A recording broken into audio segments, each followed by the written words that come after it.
Welcome to Anthem's Tips and Tricks gameplay series. I'm MoonLiteWolf, and in this episode, we're going to look at basic combat.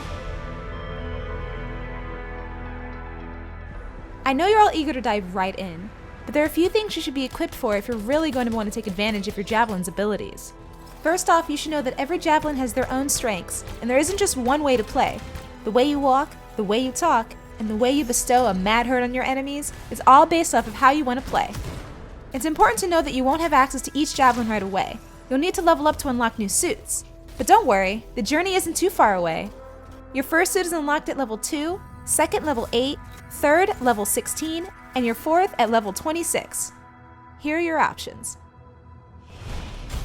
The Colossus. This javelin's the rock, the heavy, the tank. With his massive directional shield for blocking or tearing through enemies, this javelin aims to protect both himself and their teammates. And if anyone gets in your way, pull out that exclusive heavy artillery and mow them all down. Interceptor. Master of agility. This melee swinging javelin is meant for up-close combat and specializes in hopping in and out of fights with quick precision. Unleash your inner ninja with this lightweight suit for more agile combat and fury attacks, and combos to maximize your damage. Ranger. This javelin best fits the common runner and gunner. This suit is much more balanced and versatile in terms of movement and strength. Whether you prefer close or long-range combat, you don't have to be too choosy with this one. You get the best of both worlds. Storm. This is the superhero of the group. It even comes equipped with a cape. Glide through the sky with elegance as the master of the elements, wielding ice, fire, and lightning as your main source of combat. It is, however, a glass cannon, so you don't want to go diving in like the Interceptor or Colossus, but rule the skies from above and come raining down with your power of vengeance. Once you have your suit selected, you'll want to customize your gear so that you can optimize your game style even more. There will be certain equipment that you will find work best together to form great combos for attack, and some help overall with utilization. Some combinations can help reduce cooldown times, and some can increase the power of your weapons, and some can even help you with continued flight if your playstyle is more of a long-range shooter. After you've exited the forge and have your javelin being everything you imagined, it's time to work on your combat. First off, get familiar with your weaponry in the field. Once you've unlocked an extra slot for your secondary weapon, you'll find yourself wanting to switch back and forth between them quite regularly.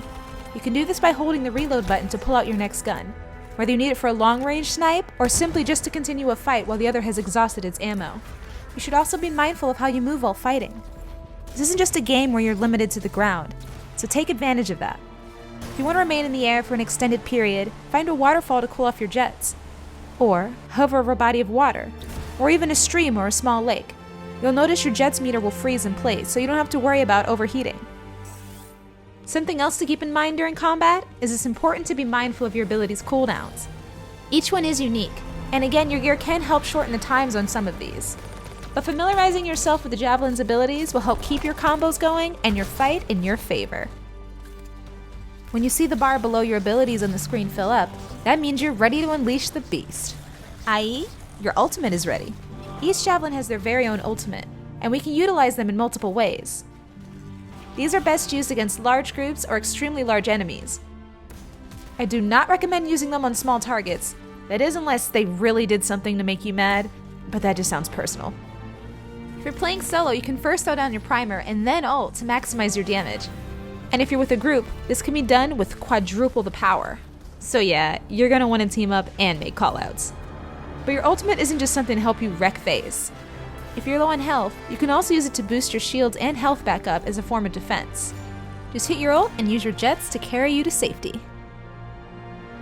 All in all, remember this game is a fun time no matter how you play, and you can be the ultimate warrior. But though strong alone, you're much stronger together.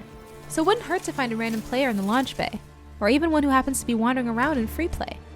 It'll make for taking down high difficulty dungeons, titans, world events, and even strongholds a lot easier and a lot more fun. Now that you're well informed, freelancer, get out there and show them what you got.